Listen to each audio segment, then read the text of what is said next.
Hello, everyone, and welcome to another Armchair Athletes live stream. My name is Corey, and this is Armchair Athletes, your one-stop shop on how to out-research your fantasy opponent. Before we get going today, folks, make sure that you like and subscribe for what I hope is going to be a list that you agree with in the 2023 fantasy football running back tier rankings list. Super excited for this one. Also, if you are confident in your sports research like I am, make sure you hop on down to the description and hit that link to join Underdog Fantasy. Use promo code Corey0410 to get your deposit matched dollar for dollar up to $100. Underdog is a phenomenal app that lets you guess overs, unders, put parlays together, all this good stuff. Player props, of course, and it gives you constant fantasy updates. There's actually a separate tab just for fantasy updates, roster updates, injury reports, all that good stuff. Be smart with your money, of course. I understand that gambling addiction is very serious, so I set aside a small amount of money for the month and don't go beyond it. Also, folks, I want you to go and make sure you check out the daily player breakdown shorts on this channel. It's basically a 45 to 60 second deep dive on the YouTube shorts portion of this channel on different players, their overview for the season, and a little sneak peek at what I think they're going to do next year and why. Obviously, this is before the NFL draft that's happening in about 3 months. But nonetheless, it's kind of an overview of what they did, why they were such a good contributor, why they were a disappointment. We've got a couple of those in there as well. We do 2 YouTube shorts per day, and notable recent ones that we have done cover Joe Burrow and Josh Allen. Those were the 2 today, so make sure you go and enjoy those. So now, without further ado, here are the 2023 fantasy football running back tier rankings. Folks, if you disagree with anything I say, if you agree with something I say, if you have certain suggestions, if you just have fantasy football questions, shoot, if you just want to talk, this is a live stream for a reason. Make sure you go in the comment section and pop something in there. All right, so let's get started. We're going to start out with number 1. This one is, in my opinion, pretty obvious. Got to go all the way down here to get him.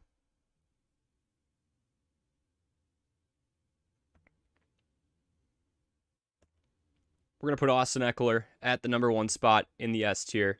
One of the most phenomenal running backs that I think we have seen in terms of a PPR, just upside in general. The guy was doing great, had over 100 receptions this year, 107 to be exact, one of just a couple of running backs to do so. So lots of upside with Austin Ekeler this year. I think, honestly, I've had some comments or I've seen some things where, he's turning 27, but the league-leading 100 receptions, efficiency on the ground, security blanket for bull rushes and blitzes, I feel like especially with all the pressure that Justin Herbert has been facing this year, it's going to be good to see Ekeler go back in once again. He had a great year in 2021. I think especially with Keenan Allen and Mike Williams getting hurt this year, where they were really able to see his upside, I think that Austin Ekeler is a definite number 1 overall pick.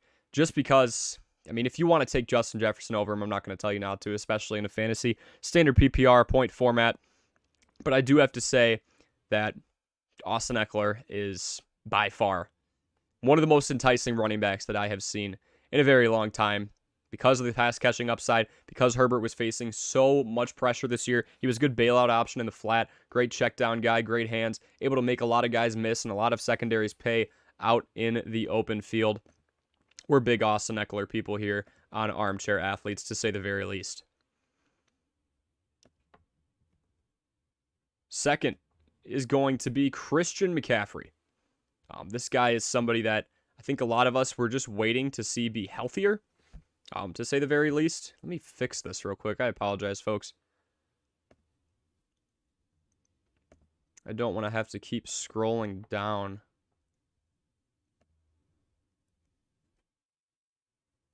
Sorry, folks. I should have had this before, but we'll get it going. I don't want to scroll down for every single pick I have, that's for sure.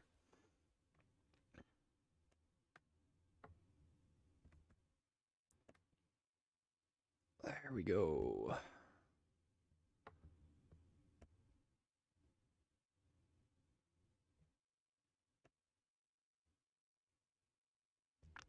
That should do it. All right. Sorry about that, folks. So what was I talking about? Christian McCaffrey finally had a healthy season. I think he was utilized to the max, or at least effectively, by the San Francisco 49ers. I think the Panthers had a definite issue of overutilizing him. He'd come back from an ACL injury or some type of knee injury, and they would give him 25, 30, 35 reps in a game sometimes. Overusage of those same tendons. I'm not a doctor or anything, but I think using somebody way too much after they come back from a season-ending injury might not be the best way to go. So Christian McCaffrey had a healthy season. He's working under Kyle Shanahan. Super efficient, had over 1,000 total yards, and his usual production in the pass catching game. This next one, we didn't expect this. We knew he was good. We knew he was a productive running back. We knew he could be top 10. We did not expect him to pop off entirely. Yeah, this guy shocked, I would say. Yeah, he shocked a lot of people. He shocked me for sure.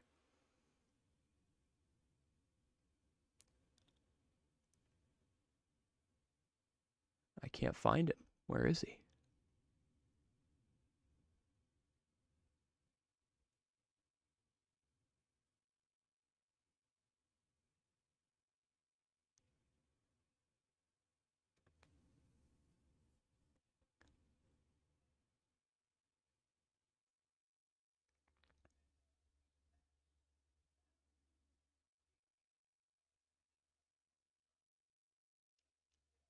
I don't think he's included in this one, but next guy is Josh Jacobs. So Josh Jacobs, obviously, leading the league in rushing yards, 1,673, or 53, excuse me. Had a career high in rushes despite actually playing for a 6-11 team. Typically, when you play for a losing football team, they're not going to run the ball a whole lot. But as we saw before, we're kind of seeing a bit more of a balance in all offenses. I found him. There he is. Josh Jacobs right in the middle. So we're kind of seeing a balance with a lot of different offenses, even if, right, let's say they're losing, they're down 14 late in the fourth quarter, they're just going to give the ball to their studs. And that's what we saw with Josh Jacobs. And Josh Jacobs was extremely involved in the passing game compared to years past as well. Really uses a check down option, which was shocking to me because they did have Devontae Adams. But Derek Carr was heavily reliant. You know, what's going to happen if Jarrett Stidham takes over? I still think that Josh Jacobs is one of the best running backs in the league. He's still young. He's still got a lot of years ahead of him, so I'm a big Josh Jacobs fan. This next guy, we can't really go much further without talking about him. Derrick Henry. Age has definitely been a big subject of conversation when it comes to running backs, especially when they get near the dreaded age of 30. Derrick Henry will be 30 next year. I'm not too worried about him, even though he does kind of play a bulldozer style of football. You know, when you talk about somebody who doesn't shy away from contact and if anything looks for it, that's Derrick Henry for you. He's delivering a lot of stiff arms, putting the shoulder down, hurting a lot of guys who really get in his path. I think that Derrick Henry, that heavy utilization of him, and the unstable quarterback situation in Tennessee right now. Is it Ryan Tannehill? Is it Malik Willis? Is it Joshua Dobbs? I'm leaning towards the third option. Regardless, you can lean on your phenomenal running back in Derrick Henry, who has won a lot of games for this team. And same thing with Derrick Henry. You know, the Titans did finish with a losing record, but he was still utilized more than 95% of running backs in the league. So I'm a big Derrick Henry fan for that reason. Almost forgot about the stream. No worries. Welcome in, Pray. If you have any questions or comments at all, make sure that you leave them in the comment section below. We're staying in the S tier for this next guy. I think that, I think like Derrick Henry, he has been an efficient guy for a while. This guy is Nick Chubb. Nick Chubb is, he's a workhorse. 5 yards per carry with the sample size that he had is ridiculous, to say the very least. Nick Chubb, a career high 12 touchdowns on the ground as well. A lot of people were concerned earlier on, is Kareem Hunt taking away from the usage? Is Nick Chubb just not going to get as many targets, as many touches because Kareem Hunt's involvement? Well, for one, Kareem Hunt's involvement was in the passing game. But second off, I do think that Kareem Hunt took a step back this year, and I think a lot of people would agree with that as well. Kareem Hunt was not as efficient on the ground. Kareem Hunt was not getting as many snaps. Kareem Hunt was not as involved in the passing game as well. So, in all honesty, I think the fact that that was happening really helped us out with Nick Chubb. Nonetheless, Nick Chubb, once again, over 1,500 yards on the ground, 5.0 yards per carry. It's hard to shy away from a guy with that usage and that production and that offense. Kevin Stefanski has really stuck with him. Even with, whether it was Jacoby Brissett or Deshaun Watson back there, they were utilizing Nick Chubb as much as they possibly could, which is usually a recipe for success. Obviously, that Browns team had some issues this year. Next guy's going to be Saquon Barkley. Much like Christian McCaffrey, it was good to see this running back just be healthy again. So we've got some people in the chat here been doing mocks and getting running back combos like CMC and Josh Jacobs and Barkley and Jacobs. That's pretty safe. You've got two guys in my S tier here. Pray. Peanut Butter and Waivers says when Rashawn Slater comes back in 2023 and protects Herbert more, the wide receivers will blossom and less checkdowns will be going on. Yeah, I could definitely see that. I just think that even 2 years ago, right, Austin Ekeler was doing phenomenal when Slater was out there, when Keenan Allen was healthy. And you do have to understand Keenan Allen is over 30 now. So, he could end up getting hurt a little bit more. I'm not going to rely on that, but Austin Ekeler has been a consistent checkdown option for a while, and I think his route tree is more extensive than most guys. So, pressure or not, Austin Ekeler has been one of the better pass catchers in the league, and he has been leaned on for a while. Yo, Corey, where does Christian Watson go next year? I think he's staying with the Packers, absolutely. In a 12-man, I got Josh Jacobs at 210 mock. Josh Jacobs, I feel like that's a little low. I thought people, if anything, were going to draft him a little higher than he probably should be at. I would have him at end of first round, beginning of second round if we're talking a 12 or 14 team league. So sad Tua is out for the wild card. Yeah, me too. I mean, what a productive quarterback. We had him towards the middle just because of his health issues, but in all honesty, he's one of the better quarterbacks in the league if he can stay healthy. But yeah, back to Ekeler, I do think that the checkdowns have been there for the last couple of years, regardless of the offensive line situation, regardless of the health of the wide receivers, because it was a pretty healthy team 2 years ago, although they were losing a lot of games in San Diego. But nonetheless, 2 years ago they just barely missed the playoffs. 3 years ago they were losing a lot of games. But got him in the second round, like 5 out of 5 mocks. Interesting. Okay, so we're thinking like second round for Josh Jacobs. I think Justin Jefferson's probably the number one overall in a decent amount of leagues. A couple mocks I've done have had that. Let's go on to the A tier. This might be a little higher than some people expect me to have this guy at. I'm a believer in him. I thought he was going to take a step back this year, especially with the possibility of A.J. Dillon getting more usage. But we're actually going to go Aaron Jones right at the beginning of the A tier. I think Aaron Jones' utilization, especially in an offense that might be missing Aaron Rodgers going forward, I think Aaron Jones is going to get a decent amount of usage. And he has been super efficient this year, to say the very least. Once again, being more efficient than A.J. Dillon on the ground, getting more touches on the ground and through the air than A.J. Dillon. A.J. Dillon had more upside in the passing game, and I think a lot of people anticipated just because of his stature. He's quadzilla. He's this big guy who's basically a fullback who's going to bruise. A.J. Dillon's a phenomenal back, and you will see him later in these tiers. As a spoiler, he is going to be in, and by the way, this is 40 running backs, folks, if you were wondering how many people we're doing today. But Aaron Jones, 213 rushing attempts, 1,121 rushing yards. He had 5.3 yards per carry. My issue with him, why he's not in the S tier, he had 2 touchdowns on the ground. He did have 59 receptions, so one of the better pass-catching backs in the league, to say the very least. What do we got here? What round? I've got him. Corey, you're in Iowa. I am not in Iowa. Hey, animal. I am not in Iowa. I am in Wisconsin, actually. Prey says I got Chiefs coming out of the AFC and Niners coming out of the NFC. I feel like that's a very common prediction. It's the Super Bowl we saw a couple of years ago. In the mocks, the 1.1 has been a mix of CMC, Jetta, and Ekeler. Interesting. Yeah, we want a pass catcher, especially in fantasy PPR. Speaking of pass catchers, we are on Aaron Jones at the A tier at the moment. And folks, if you're just stopping in again, I'm Corey. This is Armchair Athletes. We are getting you ready for the 2023 regular season.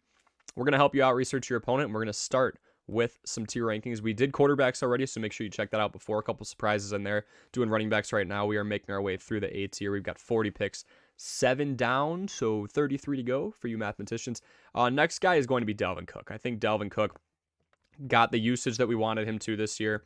He was also healthy, which usually helps. Dalvin Cook has had some health issues in the past coming out of Florida State. Rookie year was obviously abbreviated. First couple years in general, he just wasn't playing as many games as a lot of fantasy owners would want him to play. Nonetheless, he had the second most rushing yards he's ever had in a single season at 1173. He's averaging 4.5 yards a carry again, almost 40 receptions and 8 touchdowns on the ground. So Dalvin Cook, a great overall player, well-rounded. And one thing that I do love about Dalvin Cook is he is on a Vikings team that's been winning a lot of games. If you know one thing about me, I love to talk about game script. When you have a team that's winning 12, 13 games, and I'm not sure they'll do that next year, but they're still going to win a decent amount with that offense, to say the very least. We'll see how much they invest in their defense in the draft.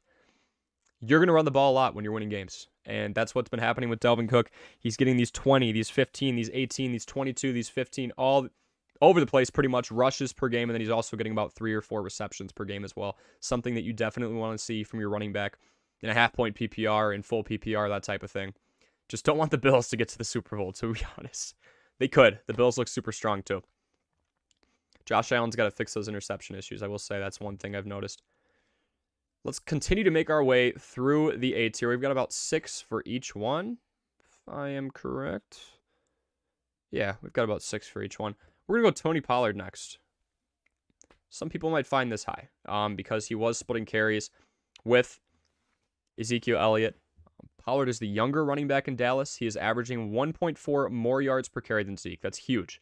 So Ezekiel Elliott was averaging 3.8 yards per carry this year. Tony Pollard, 5.2. Same offensive line, all these same factors. They weren't going out with different lineups. They were practically 50-50 this year. He was still able to be, Pollard was, a top 10 fantasy PPR running back, despite Ezekiel Elliott having 12 touchdowns on the ground. He was what we would call a touchdown bandit, and Pollard was able to get 9 of his own, heavily involved in the pass game. That's nothing new. He was probably in the D or E tier last year, but he was so heavily involved this year. He got his chance with Zeke being out for a couple of games. He capitalized, and as a result, he saw an increase in snap count percentage. Zeke is signed through 2026 technically. It'll be interesting to see if he really does play out those last couple of years, or if another team takes over his contract, renegotiations happen. That would be the first sign of something happening. I'm not too sure. I think the Tony Pollard and Elliott stack, if they stay on the Cowboys, will be insane next year. I think Pollard's definitely staying with the Cowboys. I think Zeke, with a couple years left on that contract and it'd be a little too much money to pay from the Cowboys, I think that'll be interesting in terms of renegotiations or trying to deal him somewhere else. Bro, you know about Culver's cheese curds, right? I do. I do know about Culver's cheese curds in Wisconsin. It's a very frequent buy of mine, to say the very least. So sticking in the 8s here, folks. Let's go with somebody I feel like I wasn't expecting too much of. He hadn't had a 1,000-yard season yet, but he was on a winning football team. He's top 10 in rushes, top 10 in rushing yards, top 10 in touchdowns for a while on the ground as well. Miles Sanders. Over 1,000 rushing yards, and Miles Sanders really got the sample size that we have been looking for him to have over the course of the last few years. Why? Well, because the Eagles won 14 football games. And again, game script. Somebody's going to get a lot of rushes down the stretch. And again, yeah, top 15 actually in rushing attempts, rushing yards, rushing touchdowns. Had 11 of those. And yards per carry at 4.9. One of the more efficient years. We've seen him go into the 5s as well. We just haven't seen the usage. But over 250 rushing attempts is a very healthy dosage for Miles Sanders. He was decently involved in the passing game. 20 receptions. So just one here, one there. I'd like to see a little bit more of that. But the Eagles are one of the most run-heavy football teams in the league. They were top 5 towards the end of the season behind teams like the Bears and the Falcons. And I am a huge fan of Miles Sanders on this team because I think this team could be great for a very long time. You have young talent on the offense, and I think it's a team that's going to put up a lot of points. So as a result, you're going to have red zone touch opportunities for Miles Sanders. That's why he had the 11 touchdowns this year. And you're also going to have game script opportunities where the team is up multiple possessions, and all of a sudden, boom.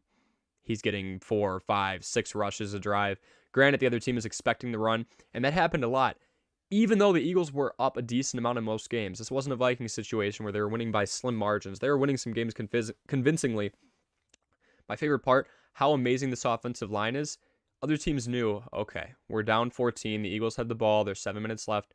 They're going to run the ball. Teams knew when Miles Sanders was going to get it late in the game, and he still averaged 4.9 yards a carry. So seeing the efficiency stay up, that's something I'm definitely a big fan of.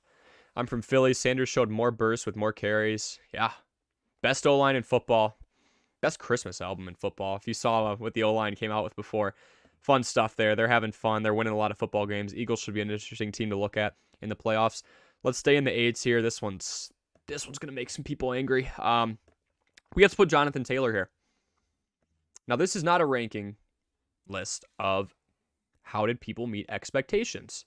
This is simply a rankings list on where I would draft these folks in 2023. As you noticed, a lot of people in the S tier, they've got the pass catching upside.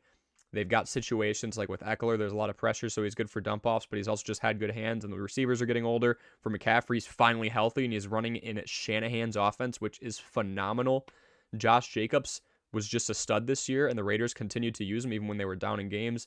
Derrick Henry is the workhorse, so you can get away with a little bit less in terms of the pass catching upside. Same with Chubb. Saquon Barkley is a great all-around talent, generational talent. Would have put Sanders at B. You know, with the increased usage, Prey, that's where I put him at. Saw that Lane Johnson, no sacks in a year and a half. That's pretty solid. I'm sorry, I've got to put JT. I've got to put JT in the 8s here. I'm putting him at running back 11 right now, and we'll see what happens. You know, I'm going to change some things as other teams, you know, as drafts happen and all that, and free agency pickups, all that good stuff. But in all honesty, Jonathan Taylor didn't have a horrible year on paper. 192 rushes for 861 yards. That's 4.5 yards a carry. 4.5 yards a carry is going to be better than the majority of the names below Jonathan Taylor on this list. And 4 touchdowns. I think a lot of people are going to kick themselves and they're not going to take Jonathan Taylor. He's going to get picked in the 6th or 7th round. And then all of a sudden, maybe like 4th or 5th, then all of a sudden he's going to come back and have a decent year. The first 2 years combined, he had nearly 3,000 yards on the ground. Everything went wrong for Indianapolis this year. They were down a lot. He was hurt. So when you're down a lot, you're going to go throw heavy. Matt Ryan was throwing the ball like 40 times a game at one point. And they had to go throw heavy because Indianapolis lost so many dang games. It was low usage, and Jonathan Taylor was hurt a ton. I think Jonathan Taylor is going to be way undervalued. He's had 2 phenomenal years, and he has had 1 year on a football team that wasn't winning a lot of games.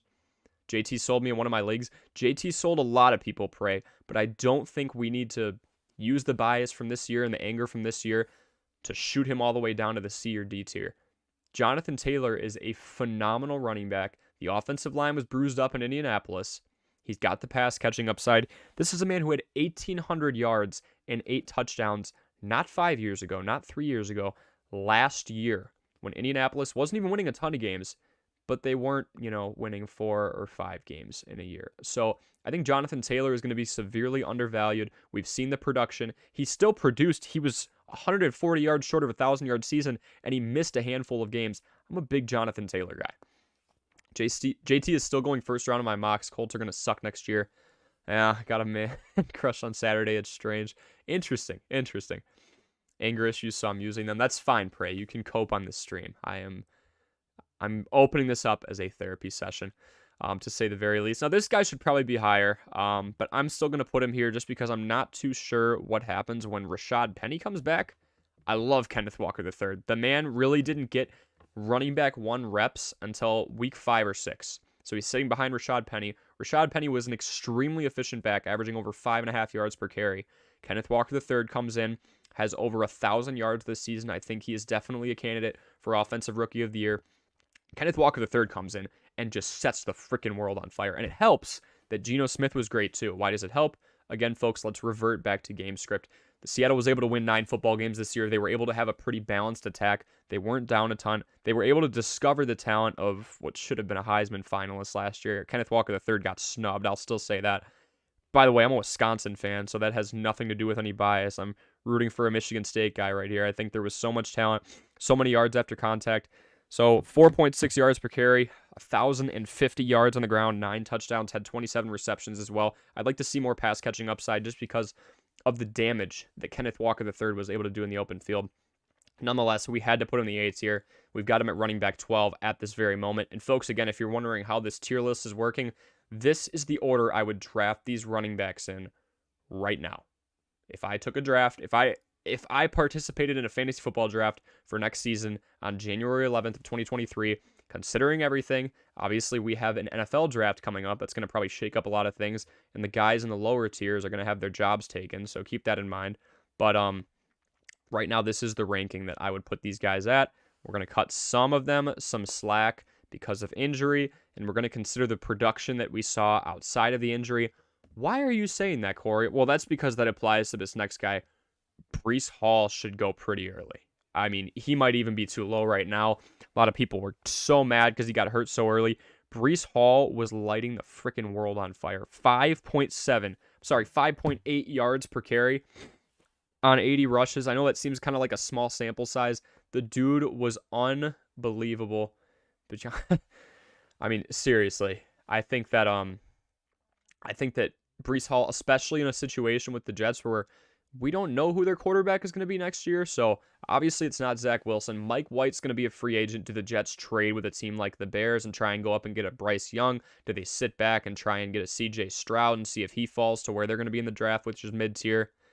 If you want to stay away from Hall, that's fine, and that's why he's in the B tier. Some people may argue his talent, what we saw from him last year, would be an A tier. He would have been Offensive Rookie of the Year, hands down. I mean, the pace that he was on, nearly 500 yards just a few games in. The reason he is in the B tier, not the A tier, he has played 1 season, and he has had 1 season-ending injury. You never know how bad that type of injury could affect a player. Exactly. But the upside we saw with Breece Hall, we're going to cut him some slack. I'm giving him the same treatment that I saw, guess who getting for years and years and years? Christian McCaffrey. We knew his upside. He was just never on the field. Ramondre is coming up. Don't you worry, Edward. We will get to him. Keep in mind, we've still got Damian Harris kind of competing for some carries, to say the very least. Alrighty, so let's stay in the B tier here. We're going to go Travis Etienne. Travis Etienne, the Clemson teammate of Trevor Lawrence, didn't really even have a starting job coming into this year. It looked like, Hall, Walker, JT, but yeah, I think a lot of those guys are going to have, increased value. A lot of people are going to be super low on Breece Hall, but if you look at what he did over the course of his first couple games, it was ridiculous. Kenneth Walker III seeing high usage. My only question mark with him is Rashad Penny. Jonathan Taylor coming off the injury-riddled season. People are just mad at Jonathan Taylor because he was drafted number 1 overall in so many leagues. It's not going to happen again unless he does what he did in 2021 this year, but he was still a great running back. Damian Harris' contract ends this year. Yeah, I'm curious to see if they re-sign him because he did have 15 rushing touchdowns for the team last year, but, I don't know. I just don't know. So we're going to stay in the B tier here, and we were talking about Travis Etienne, heavy involvement behind James Robinson. James Robinson actually ends up getting shipped off to the Jets. Don't think there's much for him because of how Breece Hall exploded. This next guy, some people would argue he needs to be higher because we've got him at running back 15. Jamal Williams was a beast, to say the very least. A franchise record 17 rushing touchdowns. My issue with Jamal Williams is this, and this is why I will not have him in the A tier. The guy behind him is more efficient, and the guy behind him is a more complete running back. I love Jamal Williams. I think he is absolutely hilarious. I think he's a great workhorse, and he fits perfectly into the personnel of that Detroit Lions team. He averaged 4.1 yards per carry, which is fine. DeAndre Swift averaged 5.2. I think DeAndre Swift, if given the reps, can be a top 10 running back, and I would love for somebody to debate with me on that because the pass-catching upside we saw from him, even though he was hurt, he still nearly had 1,000 yards per scrimmage despite missing a handful of games. It says he only missed a couple, but really he was missing a handful when you consider the amount of snaps he lost to Jamal Williams, who was definitely a touchdown bandit. But Jamal Williams was still efficient. Jamal Williams is still a great running back. I think DeAndre Swift is going to start to take a bigger chunk out of that usage because it was supposed to be his backfield. Got hurt for a couple games. Jamal Williams exploded, and then he was kind of the primary guy going forward. My other thing with Jamal Williams, he's not a big pass catcher. He only had 12 catches on the entire season. That's DeAndre Swift's territory. This tier list is geared for standard PPR, so I kind of like Jamal Williams more for a standard or half-point PPR type of situation. Damian, oh yeah, I just read that. So Jamal Williams is going to sit in there at running back 15. Let's move on to the next guy. I don't want to call him a letdown because we're still in the B tier, and this is a very deep running back class, to say the very least. Joe Mixon had that magical 50-plus fantasy game, and we just never saw him again. We never saw him again. He had 50-plus points, something we've only seen a handful of times in NFL history. Like, he had a top 5, I think it's definitely a top 10 fantasy football performance for standard PPR. It was 50-plus points. He did not rush for 900 yards. Yes, he was out for a little bit, so Samaje Perine came in and actually ended up being a top 40 running back this year. Joe Mixon still gets a ton of volume. But Joe Mixon didn't do anything crazy outside of that one game. I remember he had the one game early in the season where he had 50-plus points, and he still wasn't first overall in the league, which was a bit of a red flag to me. 3.9 yards per carry, 7 touchdowns. He does have a ton of pass-catching upside, so we're still going to be honest and keep him in the B range here. 60 receptions. I think especially with a guy like Joey B, who's going to spread the ball around a ton, reads the field really well. He's throwing for less picks this year. I think there's still a lot of potential there for Joe Mixon, but 3.9 yards a carry on the ground is not going to get it done. He is entering year 7, I believe. So I'm just a little shocked that he wasn't able to get 1,000 yards after having that monster game earlier this year. It was 22. Okay, it was mainly touchdown upside. It was 22 rushes, 153 yards, 5 total touchdowns, 4 on the ground, 1 through the air. So, I just thought Joe Mixon would do a little bit better. This next guy, he was a lot higher last year, but he didn't play a ton this year relative to his last years, and he just wasn't as involved in the passing game as a lot of people probably would have wanted him to be. James Conner not in the 8s here. Interesting. Yeah, we're gonna go with James Conner a little bit down the road. He wasn't too efficient. It's just a talented running back class as well, to say the very least. So that's Joe Mixon. Next is a guy that a lot of people may have a little higher. He just had a disappointing year this year. It was a horrible offense in general. We're going to go with Alvin Kamara. Alvin Kamara, part of a Saints offense that was mainly featuring Andy Dalton. I don't have much else to say. other than that, Andy Dalton was technically towards the top of the league in terms of completion percentage, but Alvin Kamara, just not a whole lot to look at this year. Still had a decent amount of receptions, wasn't as efficient on the ground as we've seen him be in the past. Alvin Kamara, part of an offense that wasn't able to run the ball a whole lot because they were down. The NFC South was just horrible this year, and now the Bucs are going to play the Cowboys, so I have a weird feeling Tom Brady's just going to go on a run as he always does, but that's where we've got him. This next guy is super underrated. I think not nearly enough people are talking about this next running back. We're talking about Tyler Algier. He quietly had over 1,000 yards in the second most run-heavy offense in the league in the Atlanta Falcons. Kamara had to play. Yeah, Kamara was playing hurt. Kamara wasn't as involved in the offense, and the offense was not in a position to have a balanced attack because they were constantly down unless they were playing their horrible division opponents in the Panthers and the Buccaneers. And they are the Saints. And the Falcons, excuse me. So Tyler Algier quietly had over 1,000 yards on the ground. Second most run-heavy team in the NFL. We're talking about run percentage, so just run-pass ratio. Again, folks, I appreciate you all so much for hopping in, seeing a ton of names pop in the group chat right now, in the comment section means the world to me. The recent support has meant the world to me. Make sure you leave a like. Make sure you subscribe if you're not subscribed already. Again, we do 2 YouTube shorts a day, so they're just like player overviews, or I do fantasy tips once in a while. We do a couple videos a week, and then we do a couple live streams like this one a week, so I appreciate you guys a ton. Kamara's 6-week suspension. Yeah, there is that to consider as well. So that is Tyler Algier towards the end. They didn't play him consistently. Talent is there. My thing is, Cordero Patterson is 31 years old, animal. 31 years old. And they started using him less. He was hurt this year. I really do think Algier's production takes a step forward. I really don't see the Falcons needing to go and get a running back. Obviously, they dealt Calvin Ridley, and Kyle Pitts has not nearly been. We have a whole video dedicated to him, or a category that he falls into. I won't hint much more than that, but you can kind of assume from it. I think they're going to go wide receiver, though. You doing broadcasting too, Corey? Yep. I am. Oh, did you read the shirt? Yeah. I am a play-by-play broadcaster for the Kenosha Kingfish. If you saw the video of A.J. Dillon running over a mascot, I was like right behind the mascot, and it was my idea for them to do the Oklahoma drill. Not to flex, but yeah, I call games for a summer collegiate baseball team, and I'm also calling games for NCAA Division III sports, so basketball, that type of thing. Still run a 12-second 40. I like it, Animal. I like it a ton.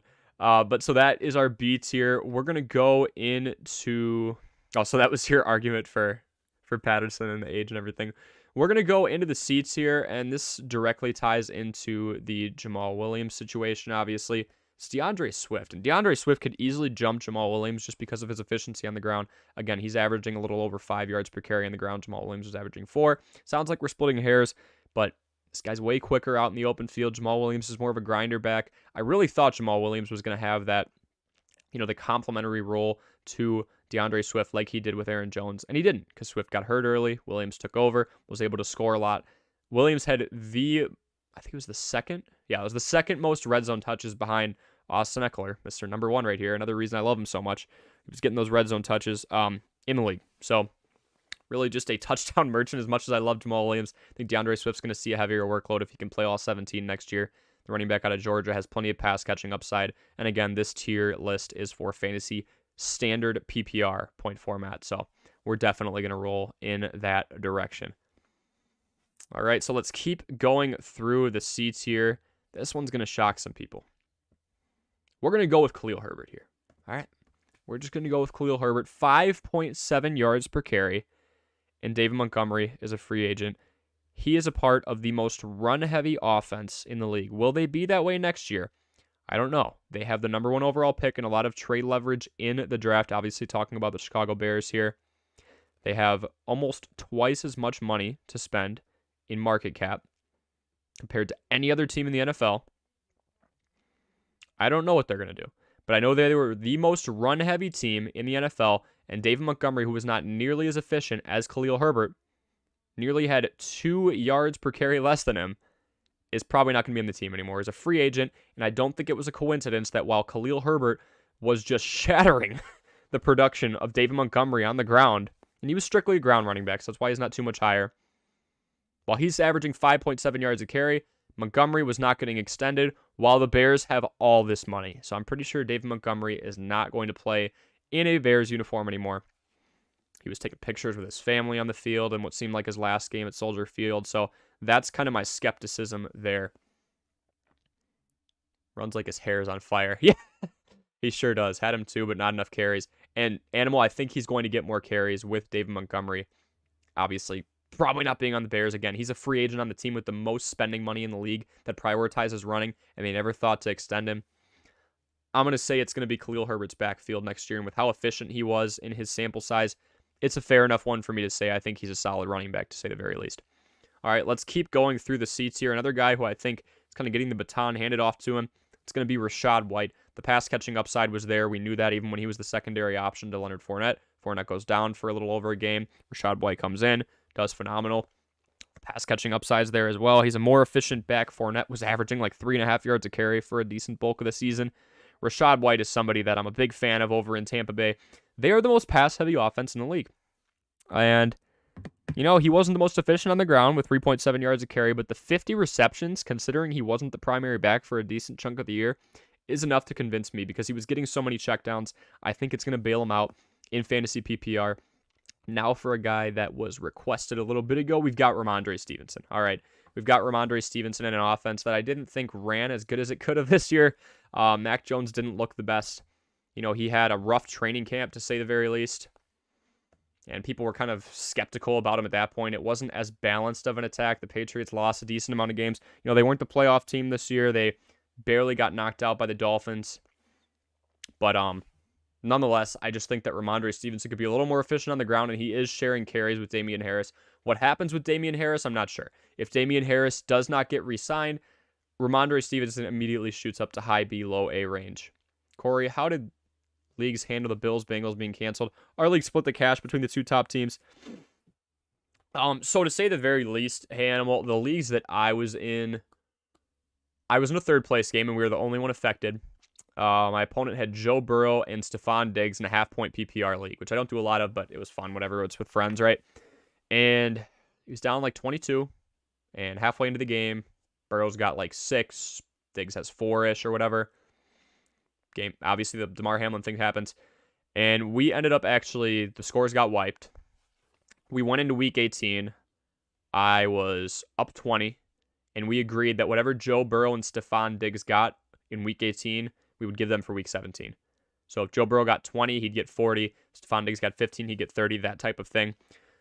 And that's just what we did. I've seen some leagues kind of split the cash prize. It was such a close game that we didn't want to end it there. I felt like he was going to beat me. He had Joe Burrow and Stephon Diggs, and he was down 22, even in half-point PPR. That's pretty much, it's easy as pie, right? Like, it's going to happen. So we just extended it to week 18. We didn't want to use the week 18 score and extend it because I felt like Joe Burrow had an easier matchup against the Ravens as opposed to against the Bills. I think most of you would agree. So that's kind of what we did, but I saw the cash split thing as well. I don't agree with leagues that just said, oh, sucks to suck. Your team didn't play. Your players didn't play, so you lose. I don't think that's fair. So, yeah, the players in Week 18 are league commissioner, AJ, shout out to him. He just doubled the player totals in Week 18 and called it a day. The affected players, of course. Our teams had 2 players each. It's tough. I mean, the Bills and the Bengals, 2 of the top teams in the AFC, 2 of the top teams in the NFL. Obviously, it's pretty tough when something like that happens for multiple reasons.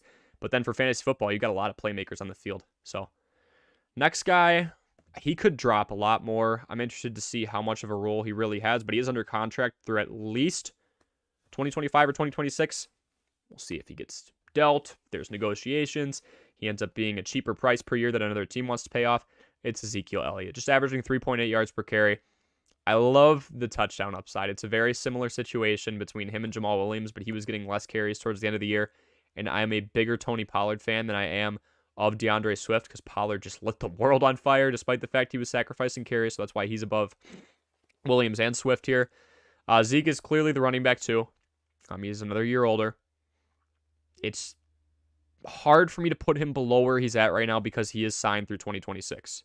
But I think Zeke's out of gas. He looks like he lost a step, kind of like Leonard Fournette too. He's not technically old, but running back ages, are just a little different. And who said this to me before? It was Oh, this peanut butter and waivers. 28's the new 30, right? Like, running backs have 6, 7 good years in them, and we're kind of seeing the twilight of Zeke's career right now, while Tony Pollard, who is younger and a more efficient pass catcher, or better pass catcher, more efficient back, just has an extra step. He's looking electric compared to Zeke. So Zeke's still going to go at C because I feel like he's got some gas left in the tank, but he's definitely lost a step, to say the very least.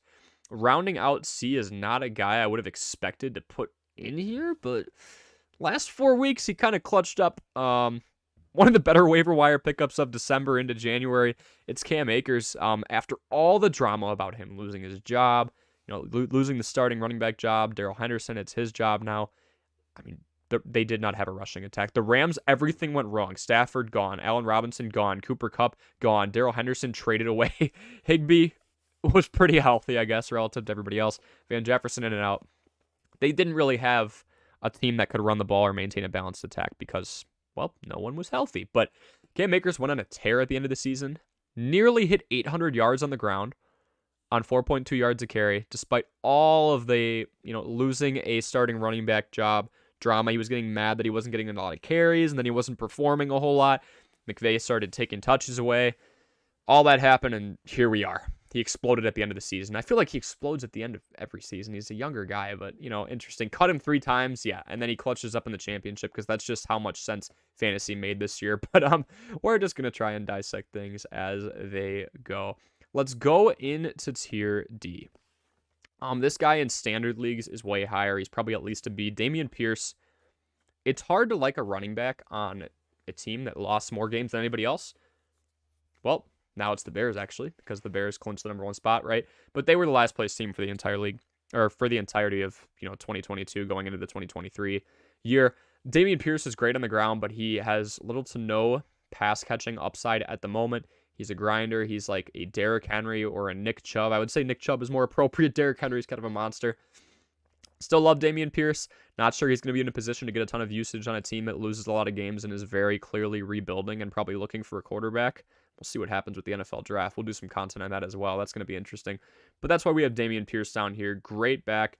I mean, I saw it before. He had like 130 rushing yards in one game and was able to get, just 13 points. Somebody else had like 2 receptions for 40 yards and a touchdown, and that's 12.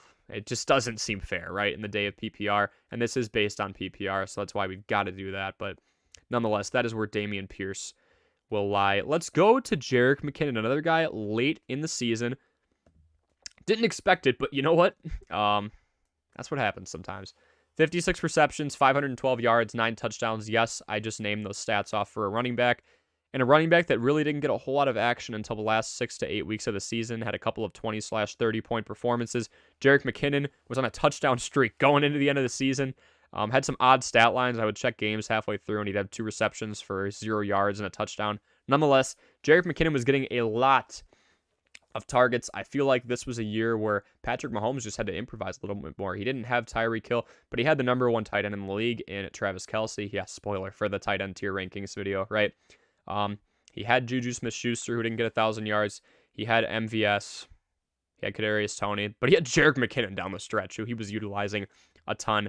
And I'm actually going to pair Jerick McKinnon with his buddy here, Isaiah Pacheco. Isaiah Pacheco, one of the more efficient running backs that we have seen in Kansas City since Kareem Hunt, really. He doesn't have the pass catching upside that I want to see. Why is that? Because Jerick McKinnon is getting the pass catches. He's getting the catches. He's got the more extensive route tree. We still saw 13 receptions from Isaiah Pacheco. Really impressed by the 4.9 yards per carry. He runs hard. Something I like to see a lot. Let's see. I wonder if this changes the dynamic of running backs. Lots of committee tandems now versus one guy doing it all. He had the highest combined metrics ever. Yeah. I mean, it's phenomenal upside, right? Still no James Conner. What is going on here? We're getting there, Brian. We are getting there. Oh, wait a minute. I am so sorry. Nope, I skipped him in my, is he not on my list? That's why. Let's get James Conner up there. James Conner, I would probably put, because of the pass catching upside, I'd put him right at the end of, I'm putting him like middle of B, high B because of the pass catching upside. I like James Conner a lot. I'm sorry, I didn't mean to take him off this thing. Yeah, Brian's like, why have I not seen James Conner We are in the D range. We're going to Ezekiel Elliott, who's the running back 2. Rachaad White, who might take over for Fournette. It looks like he will. Dameon Pierce. We're going through the 2 Chiefs running backs. What is he doing? Yeah, so he's mid-beats here. To talk about James Conner, I mean, he is on an offense that was running more plays than anybody else before everybody got hurt. Kyler Murray, is there some uncertainty there? I'm not really sure. He's kind of locked in a contract, but he does get hurt a lot. Yeah, James Conner's got some health issues, but that's why I'm not going to put him in A. But he does have pass catching upside. James Conner, one of the better pass catching backs in the league. I was knocking him a lot this season for his lack of efficiency on the ground, and he did pick it up. 4.2 yards a carry this year. 4.3 actually. Had 3.7 last year. His 46 receptions was second most he's had in a season. But as Hey Animal just said, there is some health issues there. He's just not staying on the field for a very long time. We're going to put James Conner in that like mid to high B tier. Thank you, Brian. I was going through my list. I'm like, yeah, he's got to be down here, and I just left him out. But I did have his picture in there at least, so didn't entirely forget you, Mr. Conner. Seems like his injury helped him out in hindsight. His numbers went up. Well, Brian, that's just fresh legs. You know, he wasn't playing for a few weeks, so that would be my answer for that for sure. So you've got Dameon Pierce, Jerick McKinnon, Isaiah Pacheco, the 2 Kansas City Chiefs running backs. Now let's go to a team that has really built their identity on running the ball. This guy was hurt a ton, but he has been so efficient when he is on the field. I'm really pulling for this guy to stay healthy. He will easily go up into that B range if he can. We're talking about J.K. Dobbins, 5.7 yards per carry this year on 92 attempts, 6 last year. Folks, he has 226 career rushing attempts, and he's averaging 5.9 yards. Anytime you see guys in the high fives and they're starting to get, a decent amount of touches, that's where you go, okay, we might have some gold here. Not a ton of pass catching upside, so even if he did get more reps, I'm not going to put him above B. I'm still going to put him around workhorses like, Joe Mixon, like Jamal Williams. I won't even say Joe Mixon anymore because, right, he's got the pass catching upside, but he's just not efficient. But that's kind of where we're at on that one. Past J.K. Dobbins, we go to a guy who I'm not sure is going to have a firm running back 1 job next year. I really think James Cook's going to take over for this man. Devin Singletary, he's still efficient, but James Cook's just been running harder. He's more involved in the pass-catching game in certain aspects. The Bills don't prioritize running anyway, so the fact that James Cook is even taking reps away from this guy, what I've seen James Cook do in the open field tells me that I think he will have a starting running back job in the next 2 to 3 years. Will it be in Buffalo? I don't know. But nonetheless, Devin Singletary, relatively efficient back, but he's in a pass-heavy offense, and he's not the most common pass catcher, so that's why he is all the way down where he is.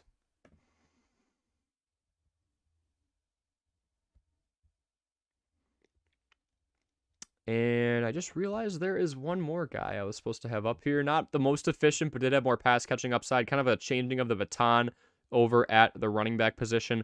We're talking about Najee Harris. And I'll probably go in that mid to high B tier range as well, right next to James Conner, who I also forgot. Sorry about that, folks. But nonetheless, yeah, Najee Harris had some pass catching upside, but wasn't the most efficient on the ground. Changing of the guard at quarterbacks makes me think, yeah, we're going to rely on the running game more. We really didn't. Kenny Pickett chucked it a lot for a rookie quarterback, to say the very least. So that's where we're at there. Let's move on to... So actually, let's just scoot some people down. There we go. Just so this is even. They're still the same ranking-wise. They are just in different spots now. So don't worry about it. Sucks that Breece Hall was hurt most of the year. Can't believe I drafted Antonio Gibson over him. Breece Hall's a rookie. And we didn't really know what he had to offer. It's so hard to project, especially as fantasy football like people, right? It's so hard to project what somebody's going to do out of college until we can see what they're doing in training camp. Even in preseason, they're going up against third stringers. You're like, do I really trust this? I would say Antonio Gibson was more of a safe bet than he is now, so I can't really blame you for that. Going into the E tier, we've got David Montgomery. I don't know where this guy's going to be next year, but the fact that he was not extended by the team with more spending money than anybody else in the league, that also runs the ball more than anybody else, tells me they're going with Khalil Herbert, the much more efficient back. David Montgomery could still do well. Peanut Butter and Waivers was mentioning maybe he goes and ends up being a 1-2 guy. Ends up being the 2 end of that, obviously, sitting behind Austin Ekeler in Los Angeles. Could see a variety of teams going after him. I was going to say the Rams could go after him, but it looks like they've got their guy in Cam Akers. Maybe the Dolphins go after him because Raheem Mostert is at least 30 now. I think he'll be 31 going into next season. Don't quote me on that. But Jeff Wilson Jr. seems to have that part locked up as well. There's a variety of places Monty could go, but because I don't know his destination, it's going to be tough for me. Picked up ETN and Watson, got really lucky. Those are two phenomenal pickups. ETN probably closer to the beginning of the year, I'm assuming, as soon as James Robinson got dealt. And Watson, last 7 or 8 weeks, was just magical. After David Montgomery, we have Cordero Patterson. I nearly didn't want to put him in here, but he's still a great option. You know, a guy who was used as a running back way too late in his NFL career. Considering his upside, considering his strength. He is 31 years old now. Tyler Algier was taking taking touches away from him, and that's why he is way above him up here in the C tier. Really should be kind of in the B tier, but we're just fitting 6 in each slot right now to keep things uniform. Tyler Algier was the more efficient back. Cordero Patterson started to have some injury issues. Anytime you have a guy who's really seeking out contact like that, I'm shocked we haven't seen more injuries from Derrick Henry, but Cordero Patterson seems to be a little less durable than Derrick Henry, especially in the spot that he's been utilized. A guy who's seen a lot of explosive impacts in plays and special teams now being utilized out of the backfield. Cordero Patterson's losing touches to Tyler Algier, who is losing snaps to him later in the year. That is why he is where he is. A.J. Dillon's going to go up next. He took a backseat to Aaron Jones once again, but it was still about a 60-40 split. More heavily involved in the passing game than you would expect from a guy of his size. Still a great option. And then after A.J. Dillon, we're going to go with someone, we're in the territory right now where I'm like, is someone going to get drafted over these guys? Is someone going to get drafted in Buffalo? Maybe it's not James Cook or Devin Singletary. I'm the same here. Do the Panthers go draft somebody and ride it out with Sam Darnold? They have so many holes right now. They just have a great wide receiver 1 and DJ Moore, and that's mostly it. And J.C. Horn, obviously, a phenomenal cornerback as well. Deontay Foreman averaged over 5.5 or 4.5 yards per carry, really efficient, but he was kind of just a filler once Christian McCaffrey left. I'm curious to see if they believe in his long-term staying there. Is he going to be the guy going forward? I'm not sure. So because I'm unsure of if he'll be the guy there, I think the Panthers are definitely a team that can go out and draft a running back. Because of my skepticism there, Deontay Foreman is all the way down here. He had some nice games. This next guy, he's just too old. He's 32 years old. He had a great year. Pretty efficient, all things considered. But Latavius Murray, another guy who I think could definitely be drafted over. Because remember, folks, at the beginning of the year, it was supposed to be a split backfield, way back when, between between Javonte Williams and Melvin Gordon. Melvin Gordon gets dealt because of the fumble issues. Javonte Williams was hurt, so Melvin Gordon was supposed to be the guy, but then Melvin Gordon had the fumble issues, gets cut or waived, and Latavius Murray takes over. It's just kind of been a revolving door. So does Javonte Williams come back and take it? Do they go draft somebody in the late rounds who ends up surprising? I'm not sure. I just don't think he has a stranglehold on the running back 1 spot. Johnny D, welcome in, man. Won my championship this weekend, but was kind of bummed that people were in consolidation brackets. We're not setting their rosters. At least play until the end. I had so much fun this season. Yeah, Johnny, some people just check out. I'm a firm believer, even if you're playing for 9th, fill your lineup. Let's try and see where we rank out towards the end of the year. I remember trying to acquire Clyde Edwards-Helaire because of his promising start. He fell off hard. And now it's Pacheco. And then if you want to look for pass catching upside in PPR, it's Jerick McKinnon too. So yeah, Johnny, congratulations on winning your fantasy championship, man. I'm glad you had a lot of fun. Hope all of you had a lot of fun this season. We have a couple more running backs here to put in this rankings list, this tier rankings list. Let's go visit the F tier. And they're not Fs. Like, this is such a deep class. I'm pretty big on Jeff Wilson Jr. Efficient back, was traded over. Mike McDaniel is just getting a ton of former 49er players in his backfield right now. If we look at Jeff Wilson Jr., one of the more efficient backs, all things considered, still pretty young, 26 years old out of North Texas. We've got 4.9 yards a carry at 860 yards on the ground. He had 22 receptions as well, so pass catching upside to say the very least, considering his smaller sample size. He was dealt over halfway through the season. He is sharing carries with Raheem Mostert, who again is on the wrong side of 30. Another guy who I think, he's only 27, believe it or not, Leonard Fournette. He's losing snaps to Rachaad White. Rachaad White was the more efficient back on the ground towards the latter half of the season. He has the pass-catching upside as well. And it's already a pass-heavy offense, so it's really hard to split between 2 running backs. I almost didn't put Leonard Fournette on this list, but he did catch so many passes this year. I had to understand that, maybe they both kind of take on a Jerick McKinnon role and only have a few rushes a game. They split that between the two of them, and then go out in the pass and kind of make their bread and butter there. I'm not really sure. Raheem Mostert's going to be next. Very efficient, all things considered. He was pretty involved in the pass catching game as well. He's just on the wrong side of 30. So Raheem Mostert, running back out of Purdue. I'm not sure how much of a role he has here. This is another team. It's between Jeff Wilson Jr. and Raheem Mostert. Do the Dolphins go out and get a running back? I'm not sure that's the most dire need. They definitely gave up their fair share of points this year. Still got in the playoffs, but Raheem Mostert, 4.9 yards a carry.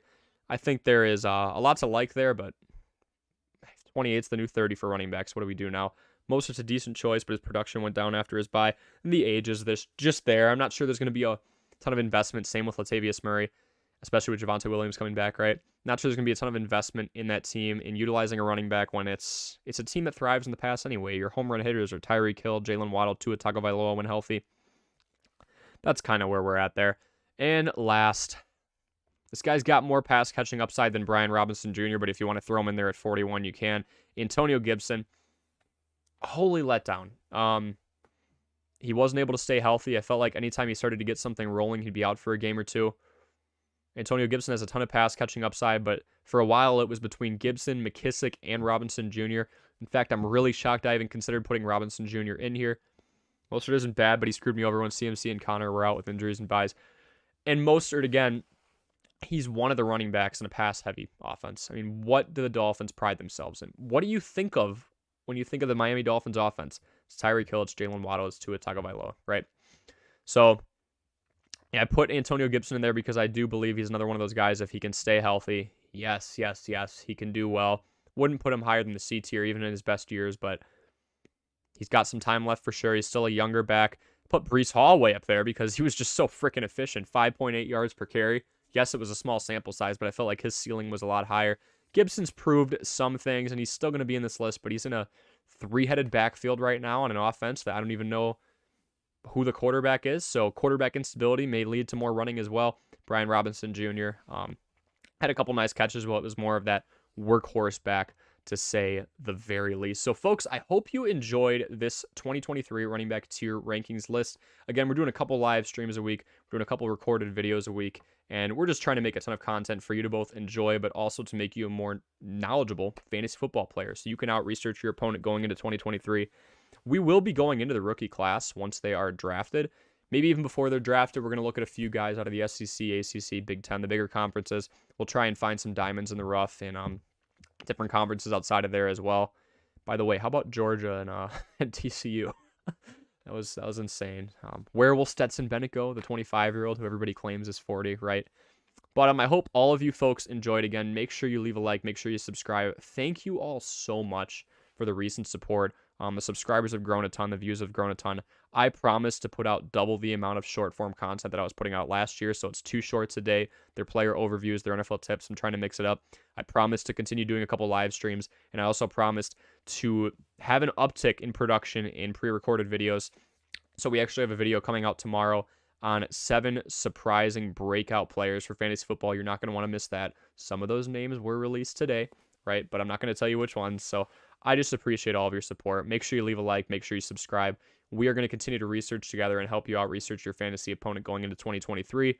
Much like those top tier athletes, you're putting in the work now so you can win later. So not part of the running back discussion, but Russell Wilson played well this weekend.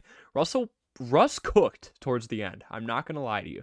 Still disappointing this year, but after that team got eliminated, he kind of started to come alive. Yes, it was against the Chiefs and Chargers secondaries, but nonetheless, folks, thank you all so much for your recent support. I'm Corey. This is Armchair Athletes, and we will see you in the next one.